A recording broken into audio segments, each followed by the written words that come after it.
हरे कृष्णा, राधे राधे। सतगुरु देव भगवान की जय। वृंदावन के भाग 17 का हम अभी श्रवण करेंगे, जो एक अद्भुत प्रेमीन भक्त उषा जी बहन जी के विषय में है और ये इनका अंतिम भाग है इनकी इस पुस्तिका का। तो इसको ध्यानपूर्वक श्रवण करने की कृपा कीजिए, आप सभी का अति आभार होगा। गतांक से आगे भाग 17। ओह, उषा जी कितनी सुंदर लग रही हैं। गठीला देह, कमर क्षीण, उसमें करधनी, नीचे लहंगा, पीला लहंगा, लाल कंचुकी, लाल पीली चुनरी, माथे में टीका, नथ और घोर वर्णी उषा जी का दमकता मुखमंडल। कुछ शर्माई हुई सी निहार रही हैं अपने श्याम सुंदर को। वो बैठी हुई हैं, पर बैठने की उनकी मुद्रा अति अलबेली है। वो जहाँ बैठी हैं वो स्थान अत्यंत मनोरम है। चारों ओर प्रकृति का सौंदर्य बिखरा पड़ा है। लता वृक्षों से आलंगित हैं, पुष्प खिले हैं, पर उषा जी किसी को नहीं देख रही हैं। वो सामने देख रही हैं, अपलक सामने उनके श्याम सुंदर है, जो अपनी प्रियजू के साथ विराजे हैं। उनका ध्यान अपनी प्रिया पर है। एक देह पड़ा है, रुग्ण देह, उषा जी का देह। उसी में से ये दिव्य वपु प्रकट हुआ। सुशीला जी घबराकर उठती हैं। ये इनका स्वप्न था। सुशीला जी को पसीने आ रहे हैं। वो खड़ी घड़ी देखती हैं। रात्रि के 12:30 बजे हैं। रसोई में जाकर वो जल पीती हैं, फिर उषा जी के पास आती हैं। उषा जी के माथे को जैसे ही छूती हैं, सखी सुशीला, अब मुझे जाने दे। उषा सुशीला जी का हाथ पकड़ लेती हैं। सुशीला जी बैठ जाती हैं उषा जी के पास और प्रार्थना के स्वर में कहती है, अपनी सखी को अकेला छोड़कर जाएगी? अभी मत जा उषा, मुझे तेरी जरूरत है। पर मुझे मेरे श्याम सुंदर बुला रहे हैं। देख सामने, देख सामने देख। उषा सुशीला जी को दिखाती है। नहीं, ऐसे कैसे बुला रहे हैं तुझे श्याम सुंदर? नहीं, तू नहीं जाएगी। सुबह तुझे रामकृष्ण मिशन चलना है तो ठीक हो जाएगी उषा। तेने कहा था ना, हम दोनों मिलकर 84 कोस ब्रज यात्रा करेंगे। फिर क्या हुआ? सुशीला जी रोते हुए कहती हैं। उषा जी फिर आंखें बंद कर लेती हैं। देह ज्वर से तप रहा है उषा जी का। सुशीला जी पानी की पट्टी लेने के लिए जैसे ही फिर उठती हैं, उषा जी फिर उनका हाथ पकड़ लेती हैं और बैठने के लिए संकेत करती हैं। सखी, मुझे क्या है, वो रखे ना यहाँ, पर अब उनकी इच्छा है कि मैं निकुंज में जाऊं। अब उनकी इच्छा को तो मैं लंबी सांस लेकर उषा जी चुप हो गई। सुशीला जी को लग रहा था कि शायद उषा जी को सांस लेने में दिक्कत हो रही है।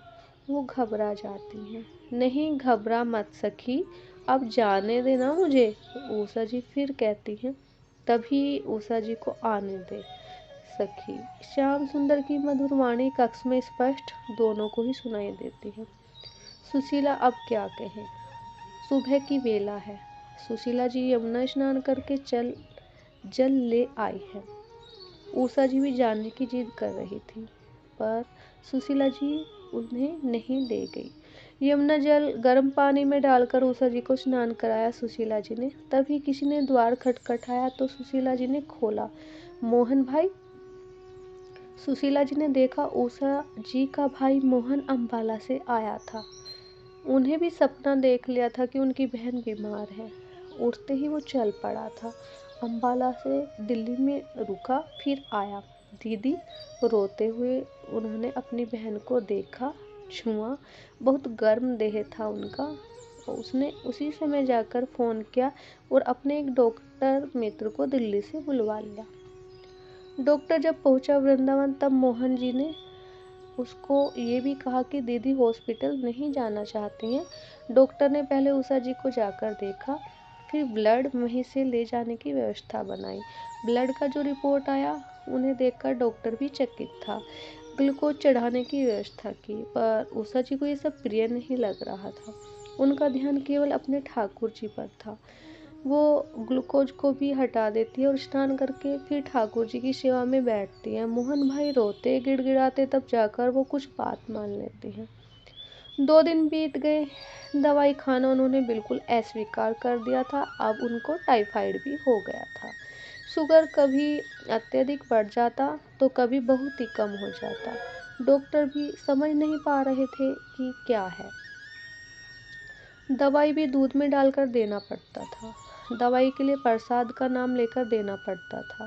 पर 2 दिन से पता नहीं क्यों पूर्ण अंतर्मुखी हो गई थी उषा जी।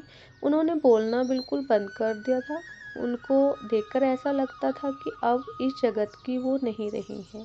वो भी अपने भाई मोहन को देखती तो कभी कहती, तू कौन है, क्यों आया है यहाँ, जा। सुशीला जी समझ रही थी कि उषा जी अब निकुंज में जाने वाली है। पर दूसरे ही दिन उषा जी ठीक हो गई। वो यमुना जाने के लिए 4 बजे उठी। सुशीला जी ने मना किया पर वो नहीं मानी, तो सुशीला जी भी उनके साथ ही चली। उषा जी यमुना में स्नान करके शीघ्र बाहर नहीं आई, किलोल करती रही। सुशीला जी ने बहुत कहा पर वो, सखी देखो श्याम सुंदर आज जल क्रीड़ा कर रहे हैं, मेरे ऊपर जल उलीच रहे हैं। ये कहते हुए उषा जी अपने मुख को हाथों से ढक रही हैं, हंस रही हैं। उनकी हंसी अपूर्व है आज। सुशीला जी बार बार आग्रह करके यमुना से बाहर निकाल लाई, पर जैसे ही उषा जी घर में आई ज्वर ने फिर पकड़ लिया। 4 रजाई ओढ़ने के बाद भी कांप रही हैं उषा जी। डॉक्टर ने डांटा, क्यों ले गई यमुना नहाने के लिए इन्हें। पर डॉक्टर की बात पर उषा जी हंस रही थी। मोहन कहाँ से पकड़ लाए है डॉक्टर को, डॉक्टर ने इंजेक्शन दिए दो, तब जाकर ज्वर उतरा। कुछ देर नींद ली उषा जी ने। सखी सखी, रात्रि में सुशीला जी को आवाज लगा रही थी उषा जी। सुशीला जी हड़बड़ाते हुए उठी और जैसे ही उषा जी को छुआ फिर ज्वर में वो तप रही थी। उषा जी, तुम्हें बहुत ज्वर है उषा, डॉक्टर को बुलाती हूँ। ऊपर ही मोहन और डॉक्टर साहब सोए हैं। सुशीला जी का हाथ पकड़ा उषा जी ने धीमे स्वर में बोली, पचांगनी तपवा रहा है मेरा यार। फिर बोली, कितने बजे हैं। घड़ी देखी सुशीला जी ने, 11 बजे हैं। सिर दबाते हुए बोली, सखी हित 84 के पद सुनाना। उषा ने कुछ देर बाद कहा। सुशीला जी पद सुनाने लगी। उषा जी के नैन कोरों अश्रुओं से बहते रहे। जोई जोई प्यारो करे, सोई सोई मोही भावे। पद सुनते हुए वो जय जय कहती रही। उषा जी को सामने पड़ते ठाकुर जी दिखाई दे रहे थे। अब कितने बजे हैं। 2 बजे हैं, सुशीला जी ने कहा। मुझे महावाणी जी के पद सुना दो सुशीला। सुशीला जी ने पद महावाणी के भी पद सुनाए। कुछ देर बाद भाव जगत में लीन हो गई उषा जी और फिर बोली, अब कितने बजे हैं सुशीला। तो सुशीला जी ने बताया 4 बजे हैं। तो उषा जी ने कहा, मुझे महामंत्र सुनाओ। 2 घंटे तक महामंत्र सुनाती रही सुशीला जी। फिर पूछा, अब कितने बजे हैं सखी। 6 बज गए। उषा जी सुशीला जी से बोली, मुझे मेरे ठाकुर जी के पास ले चलो। सुशीला जी ने गोद में लिया उषा जी को और ठाकुर जी के सामने ले गई। सुशीला जी के नेत्रों से अश्रु बह रहे थे। उषा जी ने देखा और अपने मधुर कंठ से गायन करने लगी। देख सखी, मेरे श्याम घन मुझे बुला रहे हैं।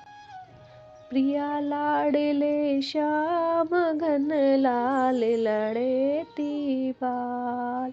हंसते हंसते आवत चले, मंद मनोहर चाल।